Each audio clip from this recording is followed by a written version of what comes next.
ఎందుకు చెప్పినావన్నా? ఇప్పుడు అందరు మంచిగానే ఉంటారు, రాము పరిస్థితి ఏంటి చెప్పు. నేను అదంతా ఏం ఆలోచించలే చెల్లె. ఒక పని చేద్దాం, రాముగానికి విషయం చెప్పి ఎక్కడికైనా పారిపోమని చెప్దాం. అసలు నువ్వేం చేస్తున్నావు నీకైనా అర్థమవుతుందా అన్న? నైట్ ఏమో వాళ్ళకి చెప్పినావు, ఇప్పుడు రాముకి చెప్తా అంటున్నావు, లాస్ట్ మన మీదకే వస్తుంది ఇక.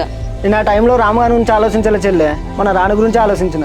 ఏమో అన్న, ఎట్లా జరిగేది అట్లా జరుగుతుంది. నువ్వు వాళ్ళ విషయాల్లో ఇన్వాల్వ్ కాకు, నేను కూడా అవ్వను. సరే చెల్లె. అన్న, నిన్న మన భూమి గురించి ఏమైనా మాట్లాడినా మరి? ఇన్ని రోజులు మనం గొడవలు పడ్డాం కాబట్టి వాడు ఆ భూమి గురించి అడిగించెల్లే. ఇప్పుడు మనం కలిసిపోయినాం కదా, ఇప్పుడు ఏం అడగడం అనుకుంటా. ఈ రామురాని ప్రేమ కథ ఏమో కానీ అన్న, మన భూమి అయితే మనకున్నది, నువ్వైతే అట్లనే ఉండు. సరే చెల్లె.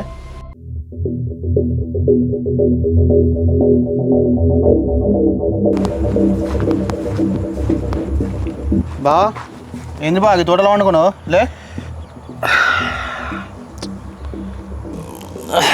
బామ్మర్ది నైట్ ఆ విషయం తెలిసిన అస్సలు ఇంట్లో నిద్ర అవ్వట్లే. ఇది